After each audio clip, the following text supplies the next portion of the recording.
Spirituality and premonition में आपका स्वागत है। हरे कृष्णा। चैनल से जुड़े सदस्यों का आभार और नए मेहमानों का स्वागत करती हूँ। अगर पहली बार चैनल देख रहे हैं तो मैं आपका शुक्रिया अदा करती हूँ। प्लीज मेरे चैनल को लाइक और सब्सक्राइब कीजिएगा।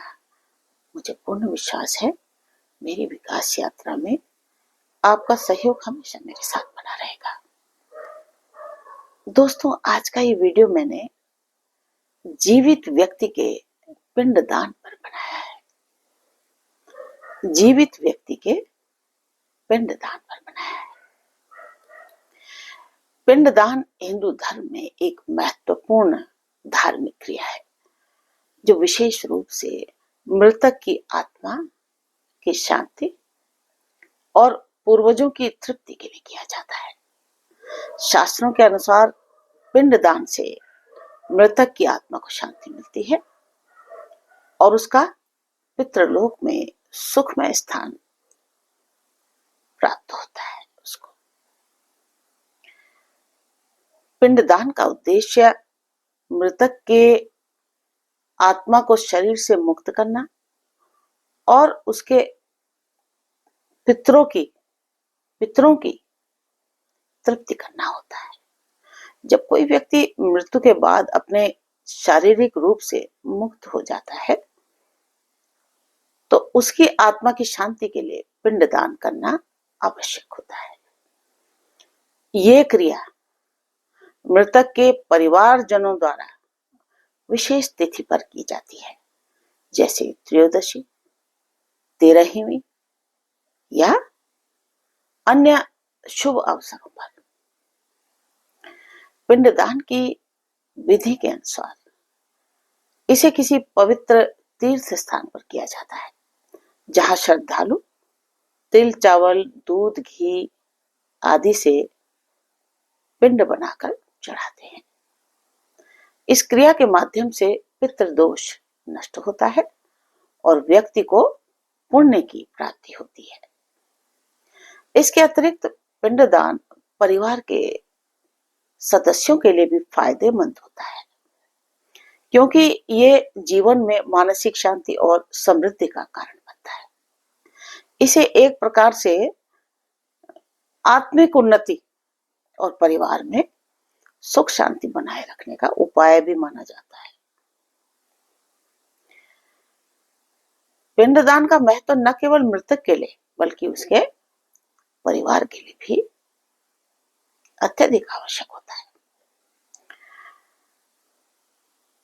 अब मैं आपको जीते जी पिंडदान करने की एक सच्ची घटना बताती हूँ। दोस्तों, हमारे एक मित्र पर गैर इरादतन हत्या का मामला चल रहा है। उनकी गाड़ी की टक्कर होने से स्कूटी पर सवार एक गरीब बुजुर्ग की मौत हो गई थी और वो खुद उस बुजुर्ग को लेकर हॉस्पिटल गए थे, लेकिन उस बुजुर्ग को वो बचा नहीं पाए। उसके बाद जांच हुई, केस बना, उनको जमानत भी मिल गई। उन्होंने मृतक के परिवार को भी आर्थिक मदद की। समृद्ध व्यक्ति हैं,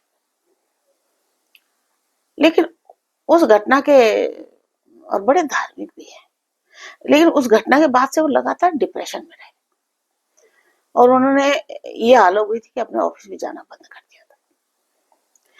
तो देखिए, मुझे बहुत दिनों बाद पता लगा, तो जब मुझे पता लगा तो मैं भी चली गई उनसे मिलने के लिए। एक बार उन्होंने मुझे मदद की थी किसी केस में और तब जाके मैंने उनसे बात की। तो मैंने पूछा कि क्या बात है, मतलब मैंने सुना कि आप थोड़ा बीमार वगैरह चल रहे हैं, क्या बिजनेस के कारण कोई टेंशन हो गया क्या?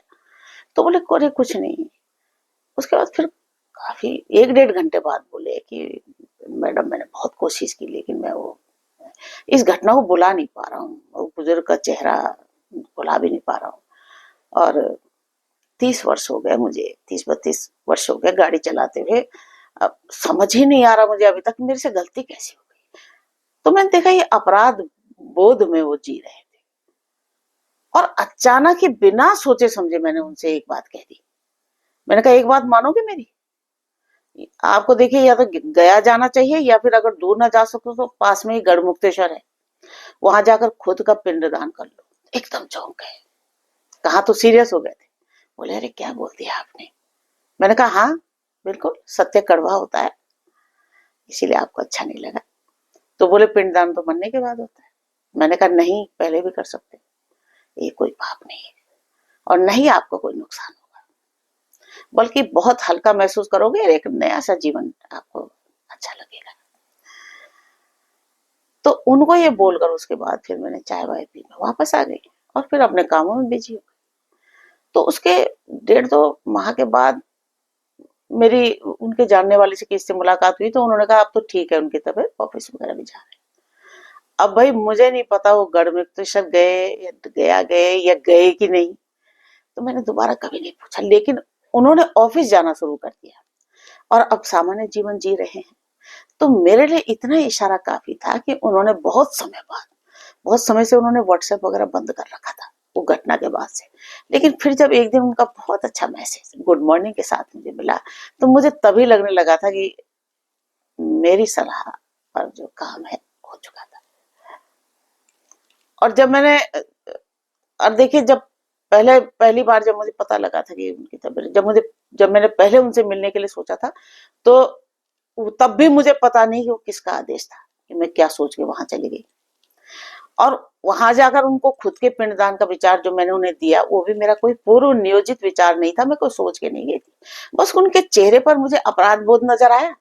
तो मकर राशि की एक खासियत होती है कि वो राय देने में देरी नहीं करती, जो प्रभु द्वारा किसी खास मकसद के लिए ही मकर राशि निर्देशित की जाती है। मैंने जो भी उन्हें उस वक्त सलाह दी, प्रभु द्वारा दी गई। तो दोस्तों जीते जी पिंडदान करने का एक एक पिंडदान करने का विचार एक अद्भुत और गूढ़ दर्शन को दर्शाता है, जो आत्मिक शांति, अपराध बोध और जीवन के उद्देश्य को समझने का एक रास्ता है। पिंडदान आमतौर पर मृत्यु के बाद किया जाता है, लेकिन जब हम इसे जीते जी करते हैं तो ये हमारे जीवन की सच्ची निरंतरता, आत्म साक्षात्कार का प्रतीक बन जाता है, बन सकता है। पिंडदान का तात्पर्य है कि अपने जीवन के कार्यों और कर्तव्यों के लिए जिम्मेदारी को स्वीकारना। इसे जीते जी करने से हम अपने भीतर छुपे हुए अपराध बोध को समाप्त कर सकते हैं। अक्सर हम अपने अतीत में किए गए गलत कार्यों या अनजाने में किए गए पापों को लेकर पछताते हैं, और ये पछताना हमें मानसिक रूप से बोझिल करता है। जीते जी पिंडदान करके हम अपने किए गए कर्मों का प्रायश्चित करते हैं और आत्मिक शांति की ओर आगे बढ़ते हैं। ये प्रक्रिया केवल शारीरिक नहीं बल्कि मानसिक और भावनात्मक स्तर पर भी काम करती है। जब हम अपने कर्तव्यों को सही तरीके से निभाते हैं तो हम अपराध बोध और पछतावे से मुक्त हो जाते हैं। पिंडदान के द्वारा हम ये समझ पाते हैं कि जीवन में सही दिशा में चलना ही महत्वपूर्ण है, न कि पिछले समय के अपराधों का बोझ ढोना, वरना ये प्रक्रिया प्रारब्ध के रूप में जन्म तक साथ चलती है। हिसाब इसी जिंदगी में, इसी जीवन में पूर्ण कर देना चाहिए।